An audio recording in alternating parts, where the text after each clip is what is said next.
Tickets for the green industry's largest trade show and event, Equip Expo 2023, are now on sale.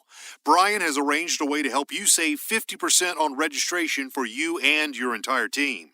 Simply use promo code Brian at checkout to save half off, and we'll see you this October, the 17th through the 20th in Louisville, Kentucky. We'll also provide you a special link in the show description. You're now listening to the Fullerton Unfiltered podcast. Straightforward, no-nonsense business advice. Completely unfiltered. Grow your business. Grow your life. Now, here's your host, Brian Fullerton. We're excited to kick off our second annual Spring Road Tour as we are visiting some of the best-looking shops across the country. Come along as we give you a behind-the-scenes tour of some of the most successful lawn care, landscaping, and hardscaping companies and how they operate their business. This shop tour is brought to you by our great friends at Steel, Equipment Defender, Cujo Yardware, and Yardbook. We know that professionals like you trust and rely on the tools and equipment to make their businesses a success, and our partners mean business. Gear up, lock up, lace up, and line up your business for success in 2023 with the gear and equipment from our tour sponsors. We'll be releasing new Shop Tour podcast and YouTube videos every Monday as we take you across the country highlighting these entrepreneurs' businesses and their incredible shop builds. Now, here's your host, Brian Fullerton. Hey, what's going on, guys? Welcome to another episode of the Fullerton Unfiltered podcast. It is your host, Brian Fullerton here, hanging with you guys, and good morning. Well, really excited about this shop tour that we did here with my man, Matt, here from Diesel Creek TV. Some of you guys know him. Some of you guys don't know him, and he's actually not like a lawn care landscaper. He's actually a full-time YouTuber, has a background working just a variety of odd jobs that he shares on the show. A lot of union work and doing like road work and a bunch of different stuff over there in Southwest Pennsylvania. But nonetheless, this was a special treat. This was somebody outside of our wheelhouse. Maybe you guys don't know him just yet. One of the nicest guys I've met. Got to hang out with him for a couple of hours in person. Genuine dude, honest guy, just super kind, super humble. But he's also got it going on. So what he does actually on YouTube is a lot of, start rebuilding, of equipment. He'll buy like a bulldozer. If it runs, takes it home. He's really into like antiquing, if you will, of equipment. He loves the old stuff. He's got, I don't even know how you describe it, so many pieces of equipment around this place. It looks like an auction place of his own, and bulldozers, cranes, drag lines, lathes, all this kind of different stuff. Anyway, he's been filming all these videos, as you would imagine, outdoors for the last couple of years since he went full-time in YouTube. And so he wanted to build a shop, wanted to build a barn. He did it right. It's a beautiful shop, beautiful facility. I think it was a 40 by 60. Don't quote me on that. I know he shares it on the podcast and on the YouTube video, but it's got the heated floors. It's going to be, it's insulated, heated. It's going to be awesome. And we were able to basically see about the 90% finished product here when he came in and invited me in to do a little video and film the shop tour on it. So any which way, this was part of I did 5 tours over a 2.5 day weekend. Going through Ohio and Pennsylvania, back to Ohio and all the way to Michigan. Very, very long days, very, very long trip. Logged 1,000 miles on the truck. So I just want to say thank you to the tour sponsors for financially supporting this, so we are able to bring you guys this great content. The tour sponsors this year are Steel, Equipment Defender, Cujo Yardware, and Yardbook. And if you guys need a good CRM, which is software designed to help you guys track and manage your business, it's free. Check it out at yardbook.com. Equipment Defender for trailer racks, both for open and enclosed. The Bryanstein code works there to save 10%. Cujo Yardware with the lawn care shoes, the pants, which, by the way, so many comments back and forth lately about the pants and how awesome they are. For real, best pants I've ever worn for lawn care and landscaping. They are like a polyester blend. You don't sweat in them as crazy. They're breathable. They got a whole mesh back vent on the back thigh down, which is awesome.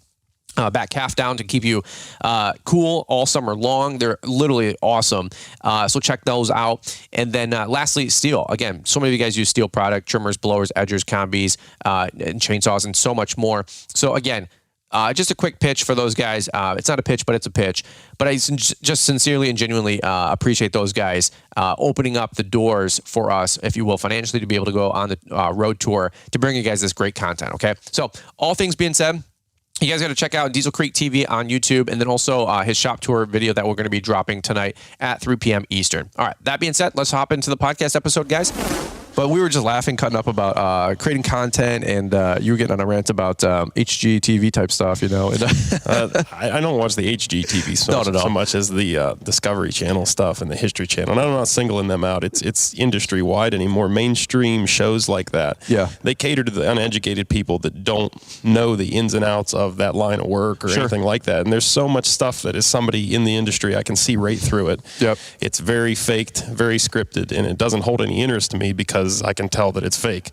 So that's one of the reasons I started doing YouTube, is because I liked watching other people's YouTube that was authentic, like genuinely reality rather than the fake reality TV. Yeah, there's no doubt about that. And we do watch a lot of HGTV. My wife and I, like, I don't know if it's HGTV, but those kind of home building shows. And it's like, hey, honey, we're going to remodel the kitchen, and our budget's $12,500. Oh, my God, dude. And Liz and I, as we go to build our custom home, we're like, dude, what are you talking about? Like, that's not even appliances or whatever. Yeah. And then, yeah. And I know, like, the people on the show are getting, like, the hookup and the sponsors and the whatever and free labor. But at the end of the day, like, hey, that's like an $80,000 remodel. Yeah. And it's like the meme that floats around on the internet. Like, we're looking for a new house. Our budget's $12 million. I'm a lizard farmer, and my husband, cleans up after bums or something, you know, like, get out of here. I actually have some friends that now meme us for that. Like, he cuts lawns, and she's a stay-home wife, and he like does YouTube on the side. Our budget like $5 million. I'm like, dude, it's not that case. It's not the case. I'm like, it's a fraction of that, but thank you. Yeah. She works part-time nursing salamanders back to life, and he's got a part-time fishbowl business. Yeah, that's ridiculous. Hey, really quick before we get into it, man, you're a special guest. Thank you for taking time out of the day. This is so cool. I threw a Hail Mary. I was like, hey, like, you don't know me from Adam, you know, probably 12 minutes ago. Probably still don't know me. You're like, I don't know who this guy is. But thank you for opening up the shop and being on the tour with us. Yeah, no problem. Glad to get out there and work with people. Yeah, amen. Well, the reason for the season is we got the barn build here. So do you call it a barn or a shop, or what do you call it? Yeah, it's a little bit of everything. It's whatever you want to call it. Yeah. It's a mess is what it is right now. But it's been a project, and it's finally wrapping up here. So I call it my shop. It was my dream shop. I've been having the idea to build something like this for 10 plus years. That's so cool. Yeah, this is the thing that I looked at old guys and their shop setups and what they had to work with, and I thought, man, if I could ever have that one day. So can you believe it? No, I still not really there yet. And like, once I start actually getting to work in here, maybe it'll start to sink in. That's so cool. Yeah, it's just been a headache currently. So for people that don't know your whole story, we'll talk shop in a quick second. But a lot of guys may know you, maybe don't know you. But huge YouTube channel, a lot of great things going on. You're actually full-time YouTube, creating content. If you don't mind, give it a couple minutes. Like, what's your story? Yeah, so I mean, basically, I've always been interested in construction as long as I can remember. I was the kid in the sandbox with all the Tonka toys. I still have all my Tonka toys. There you go. So after high school, I was not the kid that could pay attention. I was always looking out the window. And after high school, I got in with a landscaping outfit, and they were switching into a lot of excavation stuff at the time. So I got exposed to running equipment, you know, in the best way possible too. They literally put me in a brand new machine, said, hit that button to make it work, and move that pile of dirt from there to there. And that was it. That was all the instruction I got. That's awesome. I think that's a good way to learn. As long as you're not going to be dangerous, you know, you can go out and figure it out for yourself and not have somebody breathing down your neck and making sure you're not doing every little thing right, you know, because you kind of have to figure stuff out for yourself. Okay. So anyways, long story short, I kept climbing what I thought was the ladder for me and moving up into bigger and better jobs, and eventually wound up in pipeline construction, which I liked a lot. But the industry started to slow down. I was traveling for it, and like I said, the industry's slowing down, so I just saw opportunity to come home, work closer to home. Okay. And I was in the operators union, so running equipment, loading trucks, working on highway projects, that kind of thing. And not bad work. I mean, it pays pretty good. The benefits are great. But were you guys on the road a lot, or? I wasn't really on the road. I was lucky enough to be working around home, you know, within 30 minutes at home, so that's pretty good. That's cool. Definitely not a bad gig, but COVID came along. I had a YouTube channel prior to that, but I didn't really focus on it. I wasn't pushing it. So COVID came along. I was laid off like everybody else in the world. Had the time to focus on making the videos and building it, and everybody else had the time to sit at home and watch them. So it really took off for me, and I was very fortunate with that. So when they called me to go back to work after COVID was kind of settling down and people were going back, I said, you know what?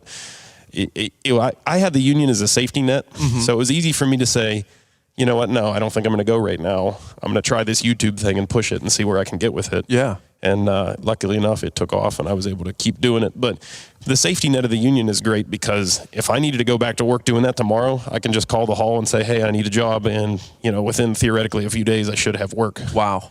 So that's the big benefit for the union in my mind. So take me back to the decision to go full-time with the YouTube thing. Because a lot of guys are like, hey, I want to do YouTube full-time or start a YouTube channel. A lot of people know people that have a YouTube channel. A lot of people know like my story. We could go full time with our YouTube channel now.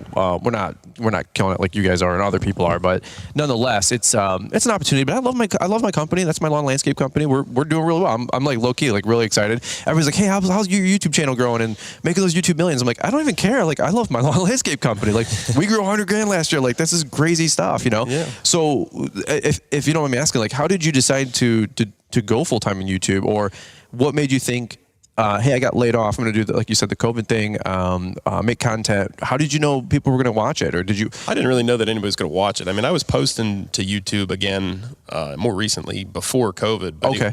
It wasn't. Did you always want a full-time effort? You know what I mean? Like I'd always thought about that'd be really cool to get paid to stay at home and work on your own stuff every day. I mean, sure. That's the dream.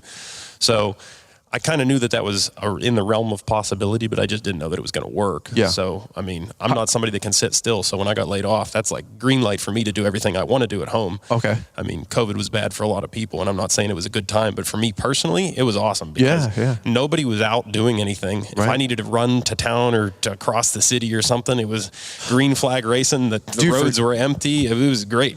I was traveling doing shop tours and other stuff with other, YouTube friends, and my other friend Caleb Allman, we joke all the time. That's the closest we'll both probably get to ever flying private, because there was like 12 people on these airplanes, and everybody's afraid to fly. And I was going to Des Moines, Iowa. A buddy out there, Corey, what normally is a $900 flight, they're like, hey, for $200, please take our flight. And we get on that plane, and no lie, I'd walk into the airport 5 minutes before my flight. There's one TSA agent, one lane, one person, because all those social distancing stuff. Mm-hmm. And I remember walking through the airport, like from the entrance to the plane seat, it was like 6 minutes. Yeah. And I'm like, man, I miss those days. Yeah. But how did you know like you could do YouTube? Like that's a question I get sometimes from people. YouTube revenue fluctuates quite a bit, so it's kind of a scary thing, and that's why I was kind of referring to the safety net of the union, where I wasn't so afraid to take that risk because I could get the work. I'm not somebody that's living paycheck to paycheck to begin with. I try to live below my means all the time. Totally.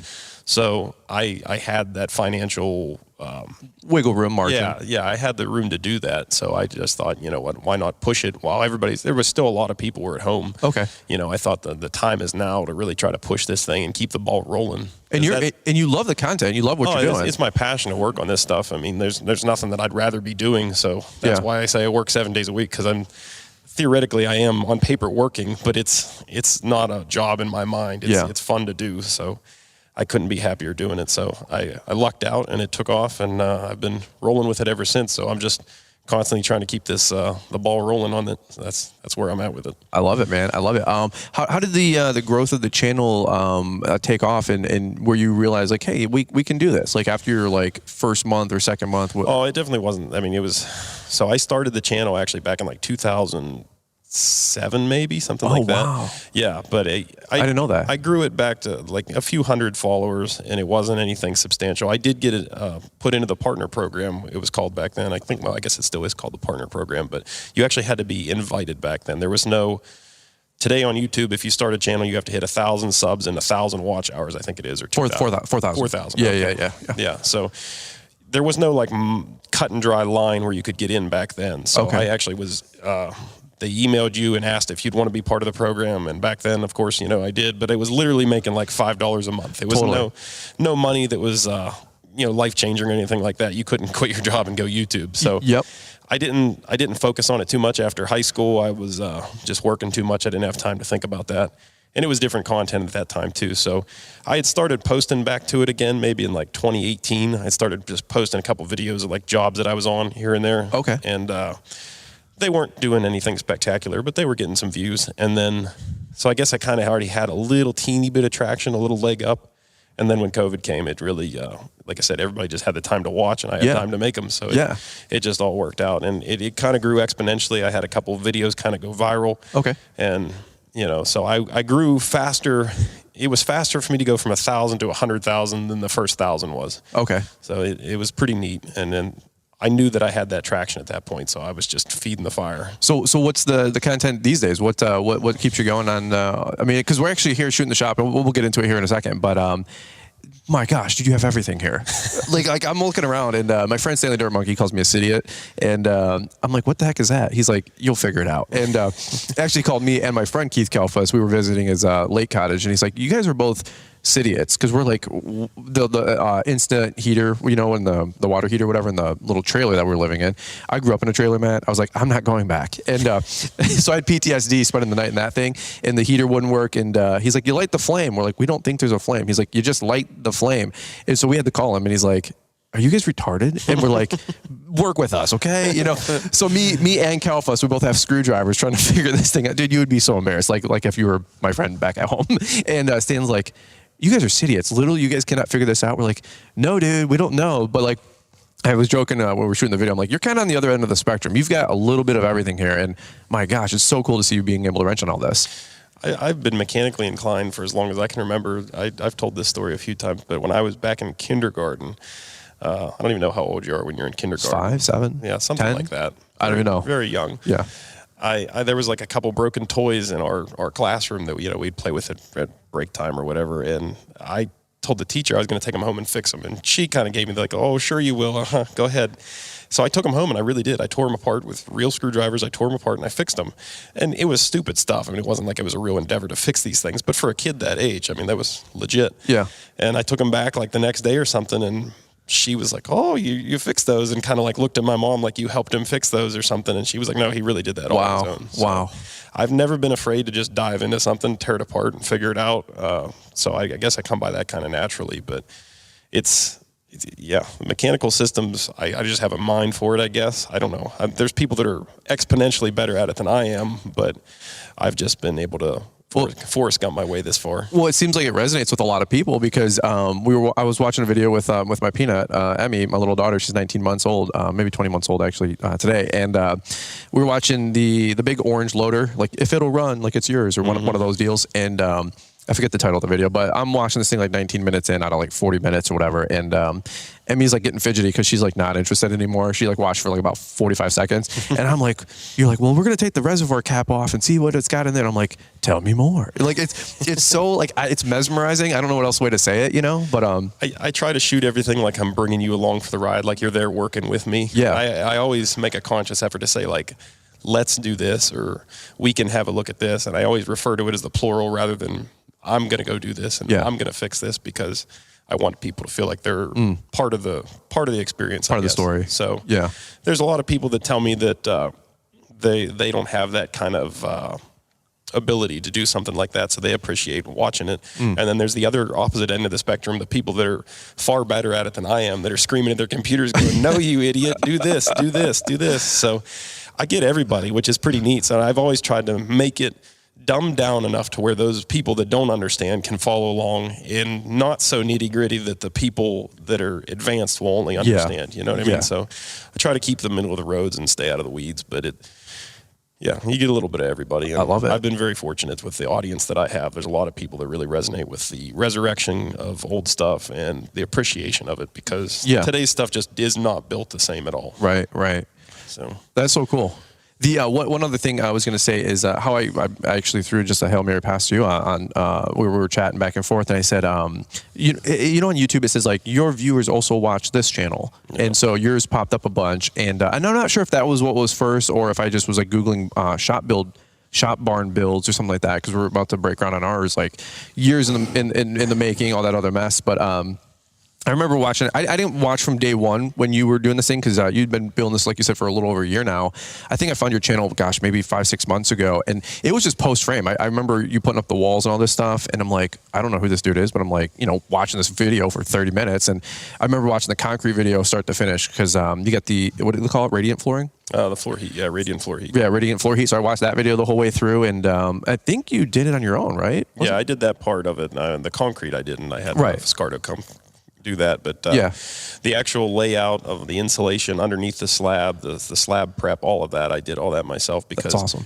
Most of the contractors around here just don't want to mess with it. It's kind of not worth their time. It's like just outside of their wheelhouse enough to where they're not proficient at it probably. And I don't say like a newer thing, but it's not nearly as popular as just pouring a regular floor, right? You know, so it's extra cost. But in my case, this is my dream shop, so I've tried to learn from the mistakes of the older folks that I've learned from over the years, like I said, and try to incorporate all the things that I hear from them that they wish that they did. So Amen.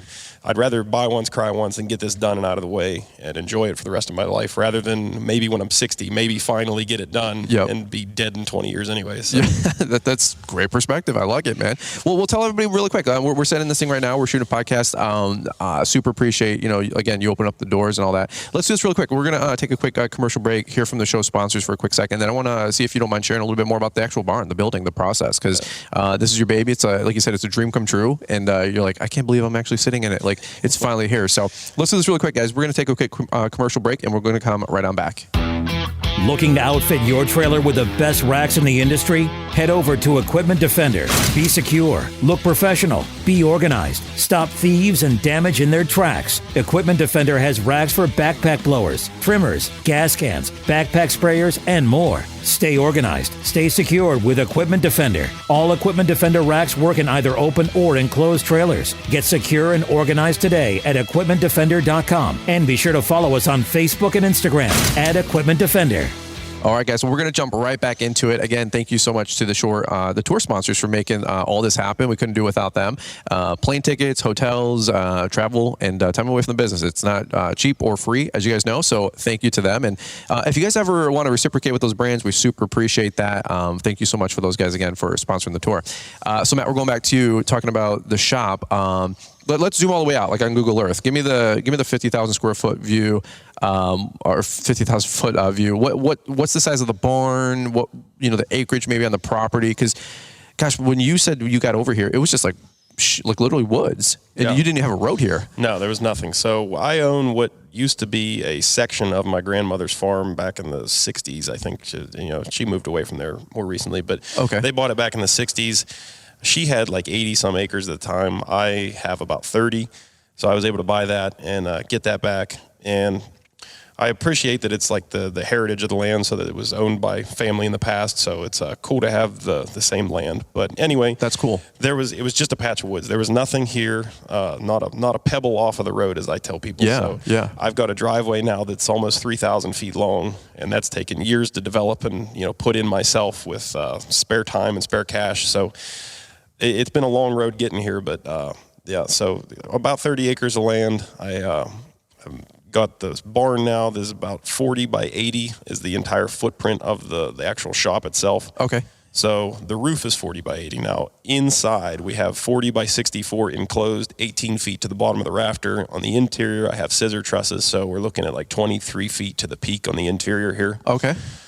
We did 3 inches of spray foam on the ceiling, closed cell. We have R19 in the walls. I put a white metal liner through the entire interior here. 3 14 by 14 garage doors, 2-man doors. On the back side of the building, I left a 16 feet overhang so that I have place under roof outside where I can do a lot of heavy cutting, grinding, dirty work, that kind of stuff that you're going to be making a giant mess. If you can keep it out of the inside of the building, so much the better. Amen. So that's why I left that out there. And I also built it in such a way that if I do decide I need that interior space, we can knock out the back wall and enclose that porch area. It's all the same height. Okay. So it would all enclose perfectly, and you'd never be able to tell that it was different. So that was my thought process there. But adjacent to this building, I have a 30 by 40 under roof, just a storage building, and it's supported by 2 shipping containers, 40 foot long, 9.5 foot tall. So lots of nice dry storage, keep everything organized over there. Stuff that doesn't need to be cluttering up the main shop we'll definitely keep out there. Yeah. So it's close by if you need something. It's just a jaunt across the driveway. You got it. Yeah, if you guys have not, well, by the time you guys hear this, the YouTube channel will drop the video this evening at 3 p.m. Eastern. So come on by and check it out, because Matt gave us the whole tour, and it's beautiful. It's absolutely beautiful. It's so cool to see this whole thing come together. Let me ask you the time frame. You said it took you 12 months. You get a quote for a barn. It's like, oh, we'll have it all the way up in 3 weeks. You chuckle because you probably got the same pitch. But tell me, anybody who's maybe going down that rabbit hole, any lessons learned, or what's your experience? Yeah. How much time we got, brother? A lot to unpack there. But basically, don't go with the cheapest guy you find, which is not what I did. But don't also go with the most expensive guy either, because you're definitely not getting bang for buck there. Look at your nitty-gritty details. When you're getting quotes from different companies to put up a building, they're not apples to apples. Some of them are using different gauge metal. Some of them are using different quality posts, trusses, the whole 9 yards. So you got to really break it down and look at what you're actually getting, line by line on a quote like that.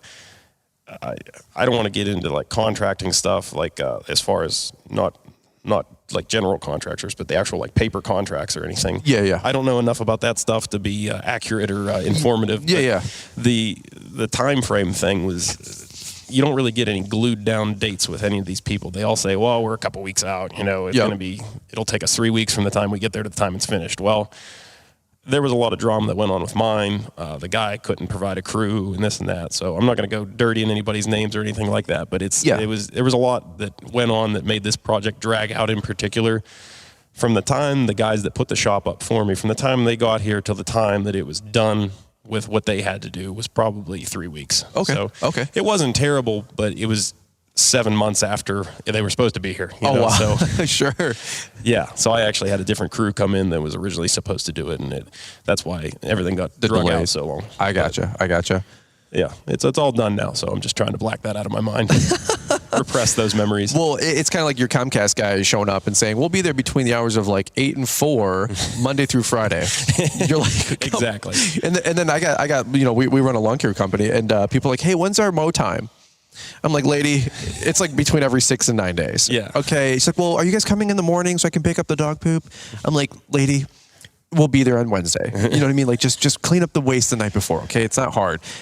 So like trying to lock down a contractor, especially like you said, COVID era forward. Well, yeah, that was a big thing too, is that in the time that I signed for it, it was kind of the tail end of that whole debacle, and getting anybody was a challenge. Everybody's booked for months and months, so it was a challenge to find anybody. But sure. Yeah, I mean the end result here, all that drama aside, the end result I'm happy with, and I'm really happy to be in the building now. So what where do you plan to take the interior of the barn? Because I really do invite you guys to check out the YouTube video, and then really go check out Matt's YouTube channel, Diesel Creek TV. Great YouTube channel. It's blowing up like crazy. You'll hopefully be at 1 million subs by summer. Oh, I could dream. I hope so. I think you'll get there. Got some great momentum. Things have been slow because of the building process and me trying to wrap this up. But yeah, I'm hoping I can get some stuff cranked out now. The shop should make it a lot easier for me to push content out. I'll get you a shout out. Don't worry, I got you. All 12 of my listeners will go there. We'll support. Oh man. But where do you plan to take the interior? Because as you're making the YouTube videos, wrapping this thing up, it's kind of cool. Like we're like you said, 85-90% of the way there. But you guys can watch the final touches, and of course go through the backlog of videos. And see this whole process. Yeah, I've put the whole thing into a playlist. So there's just punch list stuff left at this point. We've got some outlets to place. We've got a ventilation fan to put in, some stuff like that. But it's 90% there. Within the next couple of days, I'm going to start bringing shop supplies and projects into the building. So hopefully by the end of the week, I'll be wrenching on something here. But I still have the crane is the big item. I was going to say, tell me about the crane. Yeah, so I have the floor, the footings and everything are in the floor to put a gantry crane throughout the whole shop. So it'll be a 40 by 64 gantry system that I'm going to be putting in here. Wow. And I'll hopefully between 5 and 7.5 tons yet. I got to look at the engineering and talk to a couple guys before I commit to the 7.5. But if I can get the capacity out of the 7.5, I'd like to be able to lift 7.5 tons and move it anywhere in the shop here. That's insane. So, yeah, it's definitely handy to have when you're working on heavy stuff. Being able to move a rail car or something. You know what I mean? It's not that big. No. But I'll send you a clip of my friend Troy Clogg. He's huge in my industry. Like he's like the GOAT, and great guy. He's like 2 minutes down the road from my house. He bought a salt facility. Well, a facility that's going to be a salt bin, and it was an old rail car warehouse. And so he's got this hook that I kid you is probably, I don't even know, dude, 4, 5, 8 tons. I mean, the hook is the size of a Volvo. Oh, yeah. And it's solid steel or whatever, you know, like, and he's like, yeah, he goes, so he painted this hook, you know, pink, and his colors are like pink and gray and all this stuff. And he painted all like the steel beams inside pink. And he's like, oh yeah, they used to like pick up like rail cars with this thing and move them all the way across the place and fix the axles. And I'm like, what the heck? I'm like, well, are you going to get rid of that? He goes, what are you going to do with that? Yeah, you don't use that stuff. Just leaves in facilities. You don't really remove those. When they demolish buildings, they get scrapped because it's too hard to move them. It's the smaller cranes, like what I'm putting in here, is something that gets. I'll talk to Troy. I'll see if he can get you his hook. You know, it sounds like something you might be into. He's got something bigger that I can deal with. I'll try to get you a photo. He's moving rail cars. He's lifting hundreds of tons, not 7. Totally. I mean, this hook is it looks like a tour bus. I mean, like the whole arm in the machine that rides these rails. Yep. It's insane. And so you would totally appreciate something like that. Sure. I'm looking at this thing. I'm like, what the heck? And I've worked in some facilities that had 300-ton cranes in them. So we were holy cow, picking transformers and moving them around. Whoa. And, yeah, there's some big iron. That's crazy. And that stuff is way above my pay grade. It's awesome to look at it though, man. So that is that going to be on this side of the barn or on the main drag? Cover the whole thing. Oh no, shoot! You'll be able to pick up anything in the shop from any point to any other point. So it'll cover the entire floor. Are you building that? Yeah. Do you have like how do you lift that up like with? Oh, I have a truck crane that I'll bring down here and just pick up picking up the sections will be easy. I can lift those up with the skid steer or forklift or whatever and put those into place. But the actual main crane span, the bridge, I'll just bring my truck crane in here, set it up, pick it up there, set it right on the rails. So I mean, obviously, yeah, obviously, everybody asks how I'm going to do that, and I don't know. In my mind, it's simple. Like I don't think twice about it. That's an easy part. I'm still struggling to change my speed feed head for my trimmer line. I'm just kidding, bro. Obviously, we can do that. But ask me about lug nuts, and I went viral for last summer or 2 summers ago for replacing lug nuts on a tire, and who would have knew it was acorn side in? You know what I mean? And I messed up some equipment, some mowers, and now it's like a running meme. But the thing that's fine, dude. It's still like when people go to like their tire change place or whatever, they're like, I get tagged on Instagram and all this, and I'm like, guys, it was a simple mistake. Like these lug nuts were like threaded all the way through, so they wouldn't like stop halfway. Yeah, I know exactly what you're talking about. Yeah, so I didn't know. I'm like, I've changed hundreds of tires, folks. I just literally lucked out one time, destroyed this rim for like $800 on my mower. It's like those airless ones. Oh. And those are gifts from the brand, Xmark, we get to work with. And I call up the girl and she goes, hey, dude, like that's kind of on you. Like, I was like, give me another rim. I was like, whatever, it's my fault. But I was like, give me another rim, it's $800. But then a bunch of people made viral videos like making fun of me because I didn't know what I didn't know. Then, that's how I'm famous on the internet. Well, hey, I mean, you never know what you don't know. I've messed up plenty of things on YouTube videos and people call me out for it. And that's one of the things that I get kind of praised for in my comments is that I'll leave the screw ups in there. I'm not embarrassed about it. And that's how I learn. I love when older people that know better are just like, hey man, you really screwed that up. The truck I got out there, beautiful truck. It's a 2022, another dream truck, if you will, to buy. And I smoked some pallets when we had this crazy snowstorm and took out the light, took out the bumper. Things happen. Yeah, these things happen. I got some good videos, comments, like you said, people saying, hey, like most people wouldn't show this. And I smoked a garbage gate, just a simple gate, and bowed it in and fixed it with a tow strap, pulled it out on the knuckle and all that stuff. And people are like, hey, like thanks for making videos like this. It's not always like on Instagram, it's the highlight reel. Mm-hmm. So I'm like, hey, there should be like another tab on your IG that's like the low light reel, that you could populate with all your mistakes. That's a good idea. Yeah. So patent pending, copyright, but. Send me those YouTube millions, right? No, any which way, I'll get out of your way, man. You got a beautiful day ahead of you, spending time with the family and all that stuff. So thank you for opening up your shop, your facility, your property. This is really, really cool. I was driving down here. I'm like, this is like pretty dope. I'm like, I can't believe I'm here. It's actually pretty exciting stuff, man. So thank you so much. Where can people find you, and any parting thoughts you got? But if not, we'll button it up, man. No, I don't have really any parting thoughts, but you can find me on YouTube, Diesel Creek on YouTube. Same thing on Instagram, Facebook, all that. So cool. But, check it out. Yeah, I love it, man. And if you guys are, wanting to see more of this shop tour build and all that stuff, like I said, check it out. You got a playlist, you said? Yeah, there's a whole playlist from start to finish. So we started this project, like I said, last year. Yeah. And this was a patch of woods. So it went from trees to the building here in that playlist. So that's so cool. Every single step of the way. I need to go back through that because, like I said, I only saw probably halfway through forward. Once the videos got promoted to me from the algorithm and all that mess. So yeah, good looking out. All right, it's been a process. Amen to that. Well, congratulations again, dude. You said it's like you said, 20 years in the making, and you always dreamed of having something like this. So congratulations. Yeah, thank you. Awesome, man. All right, guys. Well, that's what I got on this show. You guys hang tight, and we'll come right on back. You know the name Equipment Defender. Now experience the safety and security for your lawn care setup with Equipment Defender trailer racks. These lockable trailer racks are designed to keep your equipment organized and secure without breaking the bank. Upgrade your setup and protect your investment with trailer racks that fit any style of trailer, both utility or enclosed. These E-coated racks are built tough to withstand the elements, all while working hard to keep your equipment safe and secure. Put an end to unnecessary equipment damage and theft today by investing in quality trailer racks that you can rely on. Use the promo code BRYANS10 to save 10% on all orders today at equipmentdefender.com. And a link is provided in the show description. Equipment Defender. All right, guys. Well, again, thank you to the tour sponsors, Equipment Defender, Cujo Yardware, Steel, and Yardbook for making this tour happen. Again, thank you to Matt for opening up his beautiful shop there over in Pennsylvania. That was a really, really cool one. And I'm telling you guys, if you want to watch the whole barn get built start to finish over about the last 12 months, Matt's got a whole playlist on the shop build. And it's really, really cool. He did a great job, shares a bunch of stories, a bunch of insights, a bunch of tips, did the heated floors as well. He did it DIY, so a lot of lessons learned there and some great takeaways. That's how I found his videos. That one got promoted to me, and it was like a 30-minute video. Watch the whole thing start to finish. It was freaking awesome. So any which way, just want to give you guys an encouraging word to check out the YouTube channel tonight, 3 p.m. Eastern. You guys can see Matt's whole shop tour there.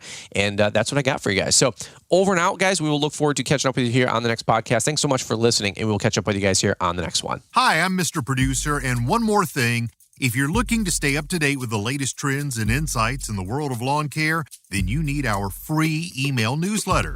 It's delivered 3 times a week and includes a Monday motivational to kick off your week, a Wednesday what's new to keep you informed, and a Friday weekly recap of all the content we put out. Join our mailing list to stay connected to the world of lawn care and get exclusive access to the latest and greatest from Fullerton Unfiltered and Brian's Lawn Maintenance.